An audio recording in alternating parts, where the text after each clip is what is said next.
Bam, we are live. So Leila is going to lead us on a meditation. Welcome to Uncivilized, Unplugged. I have a note here to remind myself that we're actually getting so many people listening to this off of the live that are like, what the hell are you talking about? Because they don't realize there's a live audience here. So those of you listening at home, this is recorded in front of a live audience. I feel like the Price is Right saying that, but whatever. It's pretty cool.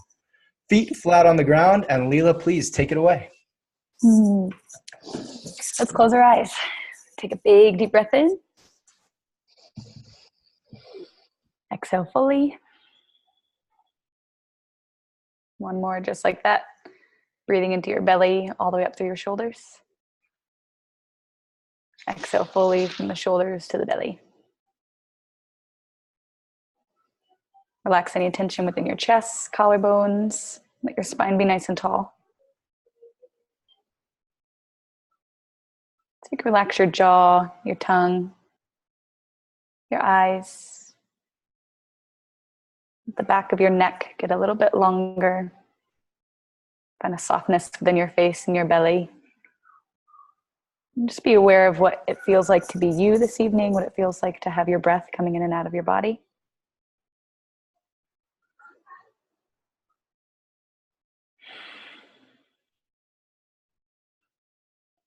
Just become aware of where you might be other than here. Any stressors within the mind that might be captivating your attention from the past or from the future. Because we all know the present moment doesn't do that to us. Take another inhale. And the exhale, just kind of imagine yourself releasing your grip on those things that are not here. And as you release your grip, just kind of feel yourself submerge back into this one place. Feeling your feet against the earth, your butt against a chair, the organs inside your body, the breath inside your body. Breathe again.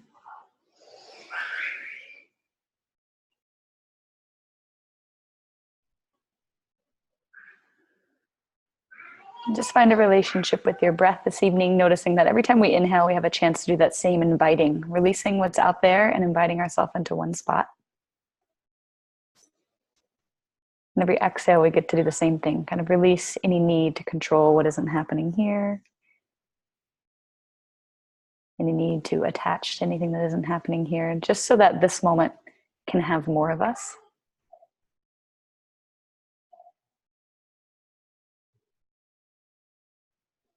Becoming aware of the fluctuations in your mind.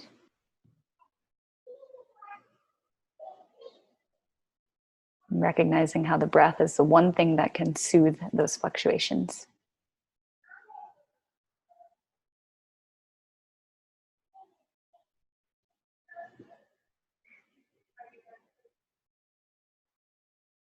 Breathing deeply.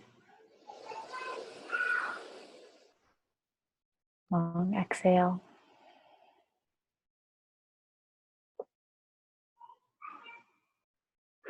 And just take the next few breaths to convince yourself that this is the most important place to be.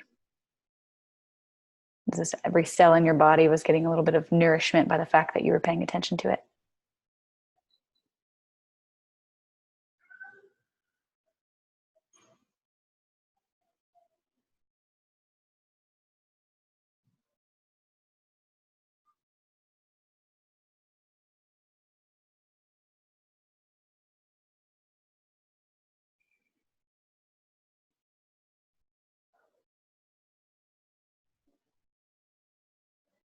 Allowing the awareness to drop down from your head, which is typically where we view the world from, and see if you can just slip it a little bit more down into your heart, as if our chest was a plane where we perceive the world from. This quieter, more embodied place. Maybe even placing your hand on your chest. Take another deep breath. Exhale fully. Last one together, just to reassure that you'll stay with yourself for the next hour. And exhale.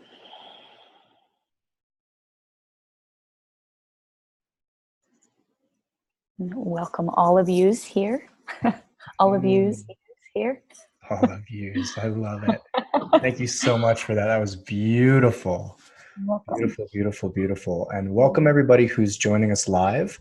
And for those of you listening at home, welcome as well. This is, as I said, Uncivilized Unplugged, what I have dubbed the #1 live podcast experience in the world. And I think I'm right. Tonight's guest is a fascinating human. When I first designed this podcast, this whole experience, I thought, I want to get the most interesting people no one's ever heard of. I think that's what we're doing. Is not just the most interesting now, though. I'm going to have to change this like 50 times because words are a big deal. Some of the most powerful people you maybe never heard of. And so I'm going to open tonight with a reading from this incredible book, The Radiant Sutras. It's one of my absolute favorite passages in the world. And it begins. Love that book. It's so good, right? So good. It begins, toss aside your map of the world, all your beliefs and constructs. Dare the wild unknown. Here in this terrifying freedom, naked before the universe, commune with the one. Who knows everything from the inside, invisible power pervading everywhere, divine presence permeating everything.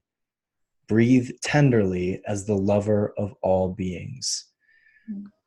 I thought perhaps a tagline for even what we're doing would be a great one, would be Dare the Wild Unknown. And it's the last thing I'm going to hold up before we dive into our guest is something I get made fun of constantly, but Leila, you know about this. It's a Post-it note that I have written, a year from now, you won't even recognize your life. And I was on the phone with our past guest and a friend of Leila's of mine, Jeremy Goldberg, and he told me a story about a band hearing that from their manager. Their manager's like, guess what, guys? You're about to blow up. And a year from now, you won't even recognize your life. And I frantically wrote that down. And if you can see it, every time Jeremy and I talk, he always asks if a drunken toddler wrote it. And no, a sober 40-year-old wrote it. But I was in a hurry. And Leila, you're one of those people who I believe year by year by year by year have that same experience of perhaps not recognizing your life year to year because you're willing to dare the wild unknown. And so I'm thinking about inviting people like this call, this class, this podcast, this conversation is all for people who are willing and looking to wake up a year from now and go, I don't even fucking recognize my life. Yeah. And for a lot of people who woke up unbeknownst to them and now they don't recognize their lives. So gang, again, welcome. I have a new fancy intro. You guys who have been here for week after week are probably noticing that I'm not introducing myself and what I do fully. There's going to be an intro to this, but for those of you who I don't know on this call, my name is Traper Bohm. I'm the founder of the Uncivilized Men's Movement, the Uncivilized Nation, and Man Uncivilized, the book, which is coming out in a month, which I would love for you all to buy 1 million copies of. And my guest tonight is a rock star. If you can't pick that up just from the meditation, you can hop off the call because you probably missed it. But she is an absolute rock star. And the frame, Leila, that I've set for this call and for every call, for people watching and for people listening, is that you and I are just sitting in my living room shooting the shit. That this isn't formal. There's no scripted agenda. I'm so fascinated, you guys, by this woman. And every time we talk, it's one of those like, God, I wish I had 4 more hours. And it's just like, and then the things, and it's like 2 puppies like running around in circles. And you guys hear about this? You want about that? What about that? And so we're going to try to keep this to an hour. And I know that it's going to be hugely, hugely valuable because I have yet to walk away from a conversation with her not going, holy fuck, I never thought of it that way. Or, oh, wow, this is someone who's actually living the talk, walking the talk, fully embracing it and going, oh yeah, there's consequences. Oh yeah, all that shit you want, all that integrity, those boundaries. She's lived through the no fun part of them and is here to tell the tale. So without further ado, please put your hands together if you're here kind of quietly for Leila, Dylla. And Leila, I love this question, and Jamie Thompson made me change it. So I'm going to change it because you are a woman. And says, in a Okay. sentence or two, can you tell us what you are birthing into the world? Who you are and what you're birthing? A woman would change it to that. Yeah, I asked, what are you building? She scolded me like I was a toddler. I mean, birthing is nice though. Okay, so yeah, I'm Leila Dylla, and ideally I'm building an empire. I'm birthing a movement. I feel like, to me, I'm here on a mission to help people wake up and actually figure out how to do that. Like, wake up and be free, and to live and love, and get rid of all the shit that holds them down, but actually give them like a step-by-step process to do it. Because Amazing. From where we stand, it seems like it's never obtainable. So I'm here to help people wake up. I love it. Yeah. Here's the sneaky question. I know you're chewing on this. What's something that most people don't know about you?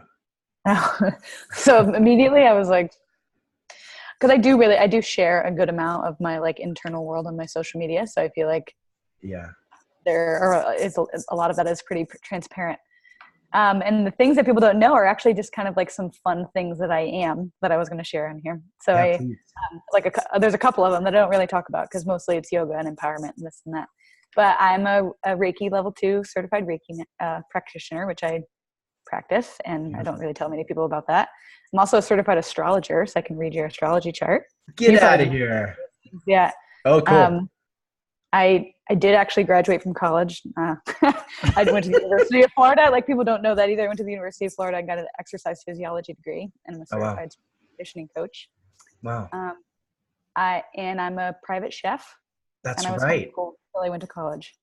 Those are a bunch of like random. Oh, and I'm an ordained minister, which I think we have that in common. That's right. We've both married people, right? Yeah. I know. Yeah, but it's like a fact. That's like, once you know me, I'm like, I have these other things that I do too, but those are things I don't really talk about too much. I love it. I love it. I love it. I had a friend who was just at a wedding, who led a wedding. You know, Dan Henderson, he was at Connor Beaton and Vienna's. And he's like, by the power vested in me by onlineminister.com, I now. Yes. Bye, the internet. Yeah. Love it. Whatever. More people like us need to facilitate weddings. They might last For sure. longer. They're a blast. Leila, let's dive in. Let's do it. I know on paper, on social media, from what I know about you, you live a magical life, right? You're all over the world. You're in these incredible places. You're living what appears to be your deepest truth. You're sharing and teaching and facilitating. And this is a dream for a lot of people.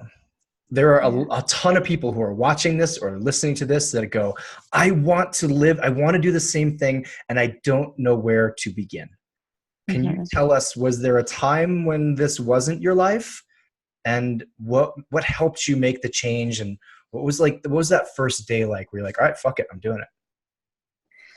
There wasn't much time because, like I said, I was homeschooled and I've kind of always walked to the beat of my own drum, even if that pissed people off. So I kind of just had that ingrained in me. And I did a lot of individual stuff. Like, I did competitive gymnastics. I had like my own little, like, it was kind of like whatever middle child too. So I was just like, okay, whatever is going to happen here is going to have to be done by me. So I kind of had that mentality to begin with. But there was a point shortly after college where I was working for a CrossFit gym. And I remember just thinking, like, I'm not very good at working for people. I just would rather, like, I just have like a specific, like, I just had this gut feeling, like, in the deepest part of who I am, that I came here to do something. Right. And it wasn't going to be its full expression if it had to follow somebody else's guidelines. Right. And so I just remember thinking that I would rather be broke and happy than rich and upset, or like, just like stuck or squished, like a hose when you kink it. Like, following somebody else's rules were like kinking the hose, and like my life was just like spatting out, versus like doing what I want and just letting my life flow and having like full confidence that that's how the universe supports us, like that, when we actually choose to step in with both feet. I love it. So let's go tangential already. To me, when I hear that, it's you're one of those people, I call them a can't notter. You can't not live your full expression. So which is to people listening, because I think you're in the 1%, right? This is Mhm. why I call you uncivilized. You can't not live your full expression. To people who are trying to get there, that perhaps Mhm. their situation actually is that I had someone email like, I'm taking care of my sick mother. I Mm. can't just start teaching workshops all over the world and write books and do all the things you do. What can Right. people who are just dabbling with the idea of, I want to live with more expression, I want to have more of my authenticity out into the world, how can they start Mhm. that? Two things. One is that we have to get rid of the voice inside our head that's given to us by other people. It's one thing when our voice says like, oh, I should be doing this, and it actually comes from like a deep internal place, like my inner voice is telling me to do something. But if it's somebody else's standard of me or somebody else's job I should be doing because my parents said so, or my teacher said so, or these other people said so, that voice transition from being like the drill sergeant where you're never good enough to being the internal motivator who's your best friend has to happen. And that doesn't happen by going and living your purpose. That happens by like sitting down and meditating every day and going to trauma therapy, writing every day, self-reflecting, sitting with yourself. That actually doesn't happen living your best life. That happens when you reel back your life, sit with yourself and get right with yourself from an internal point, because nothing's going to happen external if we don't like go within first and really shift the dialogue and the voice inside our head to be one that's supportive for us. I would say that that's first. So And then step one, second, sorry to interrupt, so yeah, people go are ahead. clear. Step one isn't doing it on the outside. Mm-hmm. It's not going out and starting the workshop or writing the book or yada yada. It's doing the work on the inside. Yeah, it's becoming friends with yourself. And Okay. you can't also be something, you can't be friends with somebody you don't know. Like if somebody just walked up to you and was like, hey man, like never seen you in the world, you're like, I don't have a relationship with you, I don't know you. You have to know yourself in order to love, to trust, and to befriend who you are, which I think is also a blip too. We stay a mystery to ourselves, but we're trying to love ourselves. Like, do you love somebody fully that's a mystery to you? Never Yeah. seen them before in your life, you don't know their ins and outs, how could you love them? So sitting with yourself first and getting that voice inside our head to be on our own team, I would say is first. So if we feel like, oh, I can't go do that, it's like you can do the majority of the freedom work sitting on your front porch every morning and meditating. And that was something I fought for a long time. I was like, what? You want me to sit still and figure something out? How the fuck does that work? Why did you fight it? Because I just loved movement. Mm. Because I was a gymnast. I loved moving my body. I was fast paced. I'm a can't not do it type of person. So I was thinking if I just do everything, then I'll be happy. And it was like, well, you have to do less and then you can do everything if you Yeah. want to do it completely with your whole self. So I was kind of doing it as a shell of a human for a little while where I was like, I'm just going to travel as much as I can. I'm going to look as great as I can. I'm going to do all these things as much as I can. But I really was kind of leaving the pieces of myself in different places. And it wasn't until I slowed down and really sat with myself did I get right. And then I could move forward with the audacity that we're actually trying to live with. Wow. So that was one. The second part, like what you can do right now though, is I feel like we don't know how to live in joy very much. Like we aren't taught really how to live in joy. We're taught to be complainers and to never have enough, very lack mentality. And I feel like the simplest things, like if we just got clear on what lights us up, like very simple, like having a cup of coffee in the morning, I could pretty much like go to sleep. Like my day's done. Like I'm so stoked. Like I got to see the sunrise. I had a cup of coffee. I pet my dog. Like those are three of the best, I'm most done. like life-giving things to me. And I didn't have to walk 5 feet from my bed. Like that's so simple. But I also know that those things bring me life and really push me to be an alive, awake person. So I think clarifying what it is for you that you like doing, like what puts you in your purpose, what gives you joy, what's like that bliss point for you. And then just giving yourself like 2 things, like if laughing every day is important to you and like being in nature is important to you, why the fuck aren't we doing those every day? Because you don't have to be living a grand life in order to be like completely absorbed in happiness if you know what it is that brings you happiness. Usually so much simpler than we think. So I would say identifying what our bliss points are. Yeah. Because then we could do those, like if you're taking care of your mom, usually you don't need to be standing on top of the Empire State Building to be super exhilarated. Right. And if you do, then you need to go back and meditate and figure out what's going to make you happy from the inside, because then you can do all those things like right at your fingertips and you don't have to be living this exuberant life. Do you know how many upset people there are right now? Yeah, they're like, Like, what? fuck, I wanted to, like, the All I needed a secret. K behind my Yeah. name. I just wanted the marketing funnel. You know, I think we both get a lot of people as clients I get a lot of successful men who have checked all the boxes on the outside and yet can't look in the mirror and make eye contact.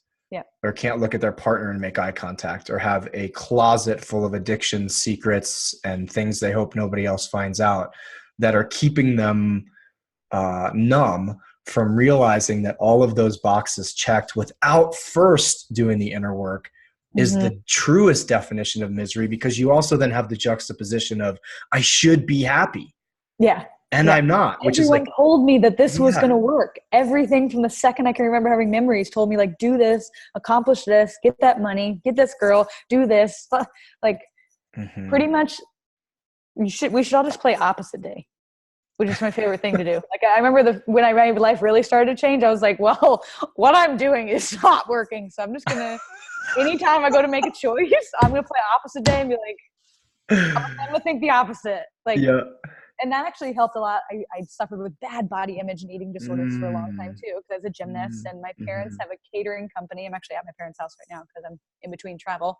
And so and my mom's Greek, so there was food everywhere, but I was a gymnast. So then there was all this body critique and really interesting kind of childhood, teens, and into early 20s, really.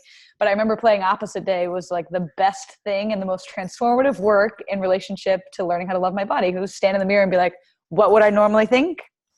What's the opposite of that?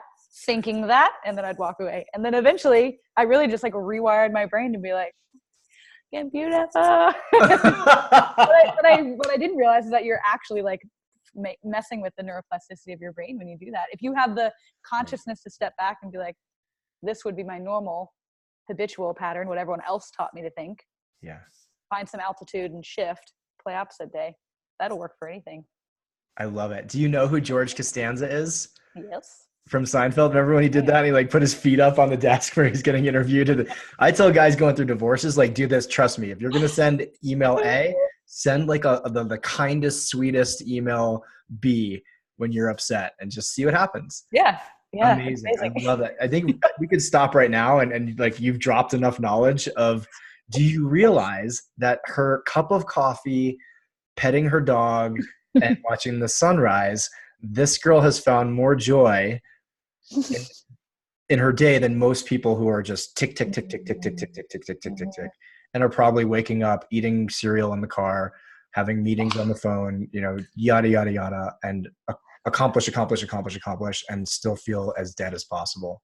Leila, what were some of the biggest hurdles that you went through creating, let's just say, the life that you have now, both internally and externally? So on the inside and the outside. I mean, internally, I definitely think it had to do with that mindset shifting, really getting from a place of being against myself for a long time, whether that was like body image wise, or that was fighting with, I suffered from alcoholism and some drug addiction too, in a time where my emotions, I didn't have a safe enough avenue, or I hadn't reached for enough external help yet to really get the internal place to a safe space. So I was just numbing with whatever I could. And that was a real rough time, but it also was the most transformative time of my life. If I look back at it now, I'm like, I couldn't imagine if that dip didn't happen and I didn't sit there as long as I sat there, but it gave me enough time to get tired of my own shit. And I think that that's really necessary. And I've talked to you about that before, because no one is going to inspire us to change if we don't have that inner like firecracker go off. And I think that goes off when, unfortunately, humans like to be comfortable. So like, it's not going to go off probably until you get uncomfortable. Or if you have the rarity of speaking with a teacher like you, or some of the ones that I've come into contact with who have seen that fire in me when I didn't even see it myself, and just had the right combination of words to spark something when I couldn't spark it myself. So I think the biggest internal hurdle was just getting on my own team. And is that what you mean? I'm just going to jump in real quick for people who don't understand What does it mean to have your inner world be a safe space? Can you just speak a Mhm. little bit more broadly on that? Yeah, I think we get into, and I'm going to assume that most human brains work the same. We get into this individualized perception where I'm the only one that's suffering. Mm. There has never been another human who's been stuck in a same cycle using a pattern. And our ego wants to tell us that. We're like, nope, nobody can help me with this. I'm the only one. Life sucks. Like, I can't, I'm in this pit and I'm sitting here and no one else is going to resonate. Yeah. And which is unfortunate, because in those moments we actually need to open up and ask for assistance or ask for help. But there's so many internal dialogues around shame and around the guilt of whatever we've done, or just kind of self-deprecating ourselves while we're already sitting in a ditch, that we forget that there are people that are here to help us. And once, I feel like, at least for me, this happened the second I did finally ask for help. I remember being at kind of one of my first dark nights of the soul, and I have a cousin that lives in Steamboat where we're doing our retreat, and she just looked at me and was like, she's also a counselor who's an angel in my life, which I do feel we all have angels in our lives as well. It's just up to us whether we listen to them, because usually they're the ones that trigger us when they say something like, you need to cut your shit. Yeah. Because angels usually aren't like, come on, darling. They're usually like, this, she cut the shit out. And we're like, no, fuck you. But really what we need to do is listen to them, because they're seeing a side of our life that we can't. And I remember she just said, you need to take some time for yourself, because you're not the same person that I used to know. And I remember just being like, oh my God. And that was kind of the spawn on of a couple months of me coming to terms with the fact that she was right. And then having the courage to be like, okay, I'm ready to dive into this now. And I found a therapist that I felt safe with. And the second I felt the relief, I remember the first, I did some trauma therapy, EMDR, which I think is amazing if you do have significant traumas, which we all pretty much do. I think anyone can benefit from it. I had a great therapist, a safe place where I was able to share my story and able to work through it. Because for me, I was afraid that the traumatic stories that caused this kind of depression and depletion of my spirit, if I went into them again, that it was just going to completely envelop me. Which is, I think, most people's fear in those dark places. It's like, if I go there, I'm going to stay there forever. And when I learned that was false, is when everything started to change. When I learned that when I lean in and I have the safety to lean in and move through, instead of avoid and go around, like the only way through fear and through pain is to go through it.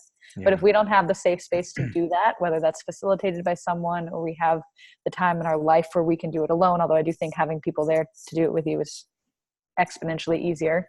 The second I felt that, it was like the pressure gauge. I remember having that session. I was sick for 3 days afterwards, because I think my whole, it just released so much in my body. And then I remember feeling like the only way I could describe the relief and my kind of like my belief back in humanity that life can heal, is that it felt like I had been drowning for like 4 years, and it's like someone pulled the plug and like the water had gone out and I could finally breathe again. And I remember thinking, wow, well, if I had known that was going to be that transformative, like I would have done that so much sooner. And I think that spawned on because I had such a visceral experience with that first nugget of healing.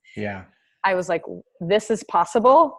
And everyone needs to do this right now. It just takes that courage to go like, I'm not going to die if I go into the dark, especially if someone awesome and trained is holding my hand. I'm just going to go there. I'm strong enough. I believe in myself. And then once you get that first visceral feeling of like inner transformation, like complete alchemy of your cells from one state of mind to another, you can't unfeel that. You can't unsee the light. Like once you feel that, you're fucked. You're like, wow, this is possible. I can keep doing this. And then you can't stop. You're like, anybody else want to wake up? Like, I felt something. We all got to feel this. Now you're fucked. Yeah, you're so, which is great. I mean, in a sense, it's like, whew, as soon as it gives me hope for humanity, though. So I'm like, if you can just get that first bit of relief in some way, it's like a wildfire from there if you're committed to the process and you have that safety from other people. And then I think once you get better at it, or once you continue to do that work, you can also create that safety for yourself too, which is actually your initial question, is allowing yourself to be in your body and sit with whatever's alive for you without having to numb or escape or dissociate. which is what we're kind of taught to do. If everything's not perfect, then, oh my God, I need a glass of wine, or oh my God, I need to text someone, or oh my God. And just sitting with that discomfort is really difficult for us because we aren't really taught how to do that. And by aren't, we are not taught how to do that. And it was just with a little kid the other day, and the mom immediately was like, don't cry. Yeah. Like, don't cry. I was like, go! I grabbed him and I sat with him and I was like, you can cry if you need to. Oh. And then he just like, I only wanted a chip. So I just like got him a chip. I was like, feel better? And he stopped crying. I was like, I want to be like, you're going to be fine. When you're 30, everything's going to be fine. You're going to be able to identify your emotions. You don't have to hold it back. Yeah. Like whispering in his ear, you're fine. Your I know. I emotions are did good. joke with people like, imagine we told little boys like, no, you don't pee. Like boys don't pee. Yeah. Like good luck with that. I give you like 8 hours until we go, oh, wow, actually, we're all supposed to do this. You mentioned a fascinating term, which I know we know, but for people listening, can you describe what the dark night of the soul is? And for people who may be experiencing it, I've lived through one, you've lived through them. What is your best understanding of one, what it is, and how do you survive it and live through it? Well, I don't know if I could give, because Carolyn Mace's, well, actually it comes from John of the Cross, St. John of the Cross, I think, Carolyn Mace's, who I initially heard it from. And then there's a couple other books written on this exact same process. I think Simon Haas writes one, Yoga and the Dark Night of the Soul. And I heard the term after I'd kind of lived through a couple of them and then was like, oh, that's what that was. where to me it was and I think we all deal with emotional pain differently based off of the way that we were raised. Some of us lean in and feel deep sadness. Some of us lean out and feel a deep sense of numbing. And so that has to do a lot with our attachment patterns and the way that we're taught how to handle emotions. So I think keeping it open for interpretation is necessary based on how you cope with emotions and what you've done with your life so far. But for me, it was a definite, I had a traumatic experience when I was 19. And from there, it was kind of like an ultimate betrayal of myself is what happened physically and emotionally, mentally. And I just decided to like check out for a bit because I couldn't handle like the choice that was made. I couldn't handle the repercussions of the choice that was made. I couldn't handle being inside my body. I felt very estranged to myself. I felt like there was all the negative, shitty emotions that we typically avoid, fear, shame, guilt, depression, sadness, anger, regret, these things that that come along with life, but we aren't really shown as scaffolding to maneuver climbing out of the ditch when you're down there. And again, a lot of isolation. I'm not much of a sad person. I'm more of a numb kind of dissociate type person, like get quiet and seclude and numb with alcohol and drugs. Keep me away from, keep me anywhere alive, just not in that pit of emotions. Very anxious. And it can feel like you're the only person that's ever going through this. Our ego tells us like, this is it. You're the only person that's ever felt this low or ever felt this confused or ever been on this journey. And I think that actually makes it worse. The second that we remember that we're not, I think it's a turning point when we are about to crawl out of the ditch. Because when we're in it, we're going, no, like I can't connect with humanity. There's nobody that can help me here. And I don't know if I'm going to make it out. But usually when we start to, when we have that moment of like, we're sitting like face down. I think Brene Brown calls it like face down in the arena. We heard any of her work. I think it's a great way to describe it. Mine was like face down in a dark dungeon, not a happy arena or like a fighting field. Mine was like completely alone. But whatever, because at that point, like there's nowhere else. I remember one time I wrote like when we get to the end of the road and it's like it's so bad that the only thing you can really do is look in and then up. And those are the two ways we should have been looking to begin with. But usually our life is too distracting and we don't ever think to do that. I'm like, I'm just going to keep looking outward. And it's like, I use the term God because that feels good for me. God's like, all right, well, she's not going to learn like this. So let's just like pull the rug from, so she's just like down. And the only choice is to be like, whoa, how do I feel? And like, what's actually happening here?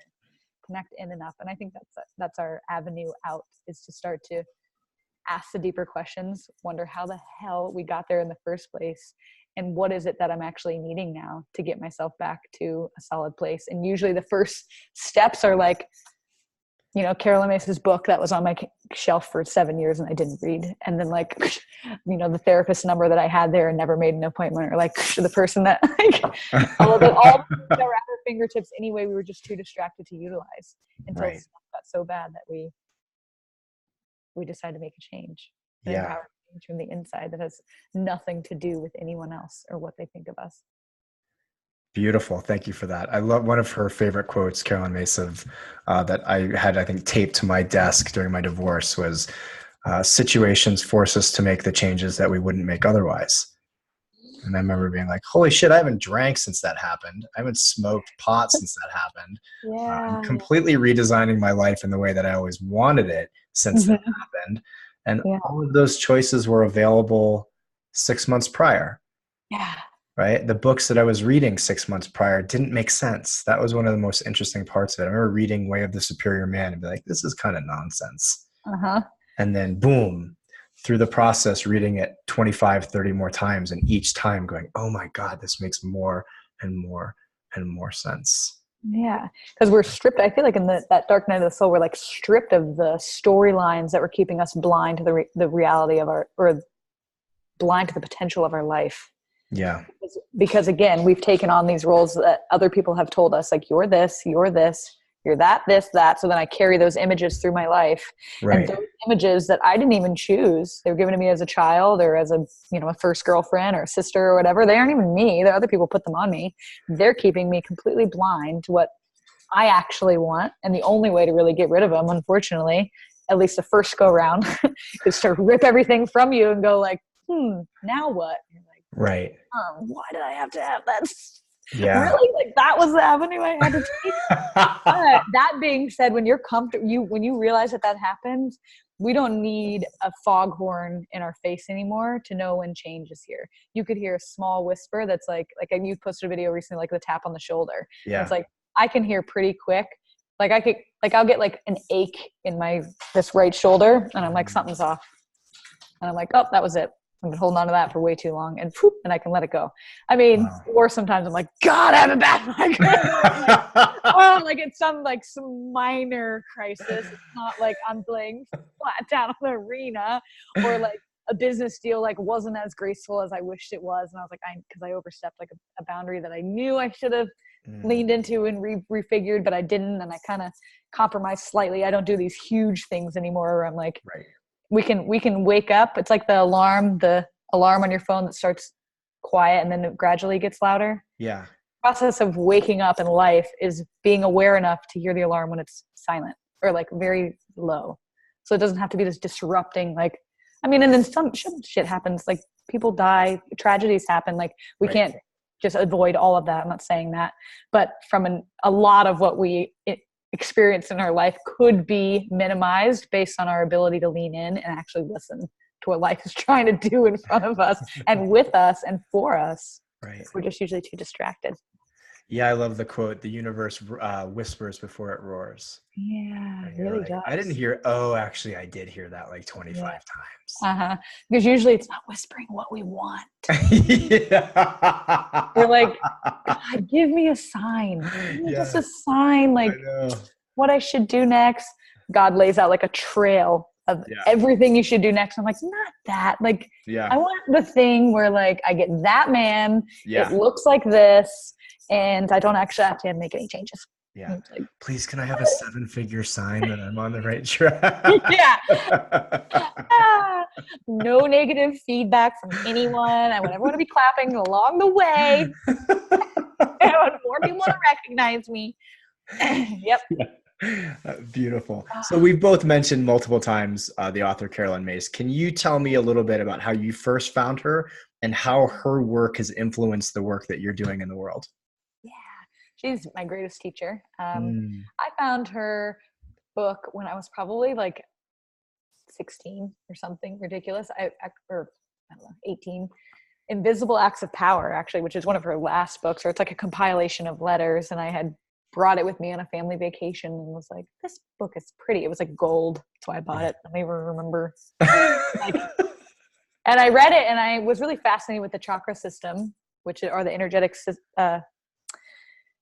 spinning wheels inside our body that create a lot of our personalities and the way we express ourselves into the world. It's like our energetic anatomy. And I was really fascinated with those based off of my study of yoga prior to that. And I opened this book and she had written a book and it was all these beautiful letters that people had written and she had categorized them into the 7 chakras and all these different acts of power or invisible acts of prayer and nice and kindness in the world, all categorized in these 7. I remember running up to my mom, like, this is the coolest book ever. Like, oh my God, I love it.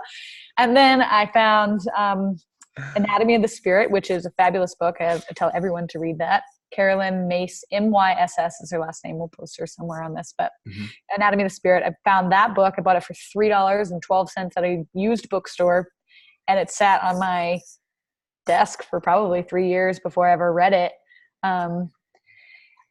Eventually I did read it and it changed my life in one manner. I've read it a couple times.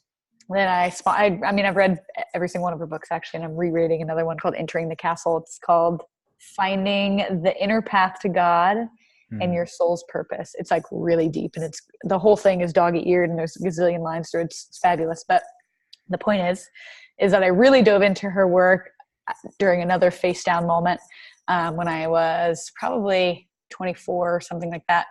And I was living in the Keys. I had moved back to the Keys actually because I got hired specifically with this family who had a disabled 30-year-old daughter who was coming down to the Keys to live for a few months. And I was asked to come do some water rehab for her, but I was also a CrossFit coach. So I was hired based off my energetic training and also the ability to pick someone up that was 200 pounds and get her in the water and back to her wheelchair. Oh, wow. It seemed like this was one of the most transformative times of my life, but also one of the most painful. And I was hired based off of me desperately wanting, not desperately, but kind of, I was in a position where I didn't have very good energetic boundaries yet. I was really just diving into this work and didn't know how to exchange healing energies with people in a positively reciprocal way. It was really difficult. I got into a situation where she was a drug addict and really not looking to heal. She didn't actually have there was actually nothing wrong with her. After I got there and was like fascinated with it. This woman was bedridden and had like a bag out of her stomach, or she didn't walk. I got really fascinated. Clearly this person was an angel in my life because I immediately was just enamored by the situation. So much so that I got kind of enveloped by it. There was pretty much nothing wrong with her aside from some traumas that she had experienced as a child. And it had developed into this full-blown inability to live life physically, mentally, emotionally. Wow. And I was like, what? I just couldn't even believe. And I couldn't believe, I was like, why am I here? Like, I want you to, I'm like, get up, like, move around. Like I was doing Reiki on her and I just like, anyways, the point is I dove into her work because it was fascinating. Her work is your biography becomes your biology. And this was a manifestation of that in front of me. And I could not stop reading her books and listening to everything on her website. She has all of her recorded like audio or video footage of everything she's ever taught. And I purchased every single one of them. I went out to San Diego and watched her live and was like, this is fascinating. Because it talks about what we tell ourselves becomes true within our body. Yeah. Every experience we've ever had takes energy, leaves it in the past, and then we continue to leak energy there in the present moment back to that traumatic experience. And I was witnessing it in front of my eyes, so much so that I actually became sick. I developed an immune disease, gained 30 pounds within like 2 weeks, had to quit coaching CrossFit. My yoga practice completely failed, dark circles under my eyes. I thought I was sick. I was crying all over the ground. Like I never experienced something like that in my life. But I found Carolyn Mace's work with a blazing trail behind me. I was like, wow, talk about really wanting to dive into something. It was like I had this situation in front of me that was like, it was a mystery and I had to figure it out. So I just like dove in head first. And now that has become the basis of pretty much everything I do. Yeah. I don't have contact with that woman anymore. I had to release myself, pry myself out of that family's grip, unfortunately. And I think she's still alive, but I don't have any contact with her because it was was one of those things where she didn't want to help herself. So it was pretty brutal to get out of it. But yeah, that is the extreme of what can happen. And the opposite of that is unbelievable alchemy and freedom by aligning our internal stories with the way in which we want our body and soul to represent itself in the world. And it's simple yet profound. And she does such a beautiful job of translating that within her books and her teachings. Anyone that actually has the time to listen to her or the willingness to read her books will be transformed in the second. It touches your brain. It's unbelievable. And that's how you know it's truth. Yeah, for sure. I first heard her when I was 20 and had like zero concept of any of this, like just zero. And it grabbed me. What'd you read first? How'd you find Anatomy of the Spirit. Yeah. And it just blew me out of the water. And I didn't understand really the concept of leaks. I didn't understand the concept of energetic connection. Didn't understand that your biography becomes your biology. It took years. It took acupuncture school. Yeah. Really. Yes. And a medical format to frame all of that in. Fascinating. I appreciate that. Here's one of the hardest questions I'm going to ask you, because I ask everybody. We have such an amazing audience of people listening, and I have such a, again, I'm just going to say it. It's like the elite are pretty much on here. And so how can someone help you? And I want you to be unselfish in your answer. We talked about this before. Like, don't say like, just love yourself. I want someone like, if you're like, I want to get on that stage in that place, or I want to meet this person, or I want to fly to this place, like dream a little bit here. How can someone help you that's listening to this? Okay.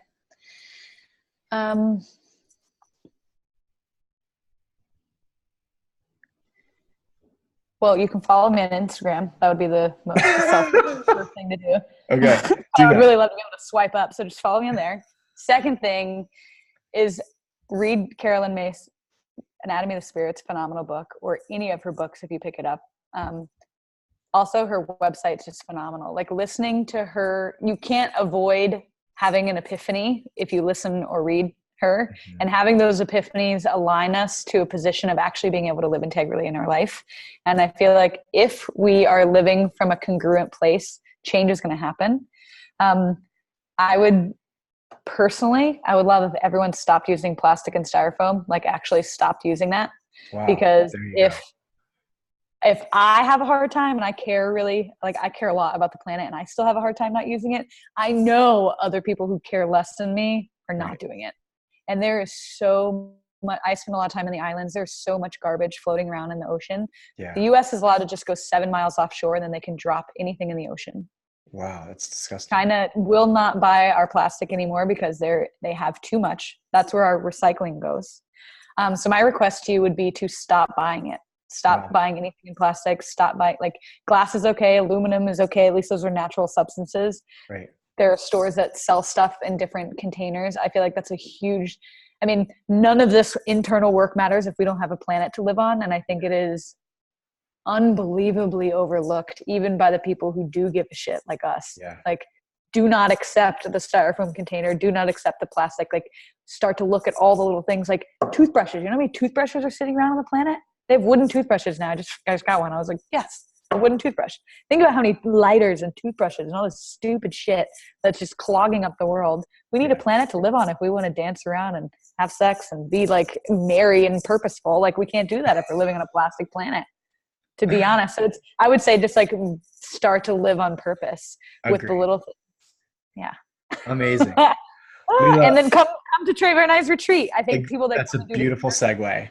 So Leila and I, if you want more of what you just got tonight, and there's a whole lot more coming, Leila and I are teaching a workshop in September, I think 10th through the 18th-ish in Steamboat, Colorado. And if you want to join us, please go to her website, which I will put in the show notes. But people listening, it's LEILA.com/defy-gravity-retreat. Or just find us on Instagram. Leila, how can people get more of you? The website Leila Dylla will get you there, and then there's tabs where you can just click on retreat and see everything that we're doing. Defy Gravity is the one that we're doing together, which is based off of one of Carolyn May's books. My Instagram now, I just changed that also to Leila Dylla, so you can find everything. Spell that out for everybody, please. LEILADYLLA. Common. Amazing. Thank you so much. You're Not welcome just so much. for Thanks for letting me coming ramble. here and sharing this and you dropped so many fucking bombs here. This is amazing. I can't wait to go back and be like, that chick just fucked people's life up. Yes. I really do hope that was useful. Like I just want people to be happy, and I want that moment of sitting in the fire. Like, I feel like this is useful too. The moment of sitting in the fire where you know what to do, but you are having that conversation with yourself where it's like, oh, do I eat the cookie? Do I not? Like, just start to side with yourself. Just stop compromising. Like, we know when we're connected to our soul, we have all the information that we need. We do not need to continue to hand stakes over to the weakest part of who we are. Like, if we just align and start to act congruent like that, the rest of the world will follow suit. Like, what we do matters, because what's in one's in the whole, and what's in the whole is in one. We can't expect everyone else to change if we aren't doing it ourselves. Like, from the deepest part of who I am, because I'm also deeply working on that, and to know that other people are doing that too, it gives me a sense of, when I stand in that fire, like, I know other people are standing in that, and if I choose, I give them the courage to choose too, and I'm going to create a ripple effect like that. So I do feel like you guys are all very powerful, so I felt like I should say that to you, because it seems like I'm talking to like a band of, like, I don't know, superheroes or something. Superheroes. You just dropped another fucking bomb on people, right? You guys want like 10 more minutes? I'll just ask her like the most annoying question, like, what's your favorite color? And she'll teach you how to heal from childhood trauma and how to live an amazing life. Yo! Oh my goodness. I love you to death. Thank you for who You you too, are in the Jamer. world first, Thank who you. you are in my life as well. And just, you're a constant inspiration, because I said in the beginning, I can look at you and go, she's fucking living it. I'm Unapologetic, doing my best. taking the consequences, dealing with the hard stuff, and just being like, yep, I'm along for the ride. So I will say this to you, you have helped people tonight immensely, immensely, in ways that you will never know. And I know you do that every day, but here especially. So I love you. Thank you. Everybody, thank you for joining us. I appreciate your time. This doesn't exist without people being willing to show up, and people being willing to give up an hour of their time and to listen and to take it in and to go, you know what? I think there is a better way. And so please take what she said and do something with it. Just one Just take thing, one step. just one step. And that's all we ask.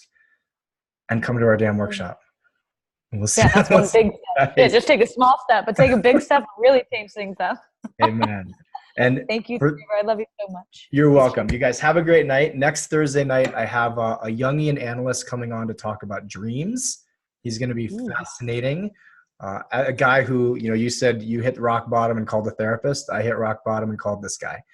And here we are 5 years later. I'm going to interview him. He's like, we can't talk about personal shit. I'm like, I know. But anyway, you guys, I love you. Thank you for joining this.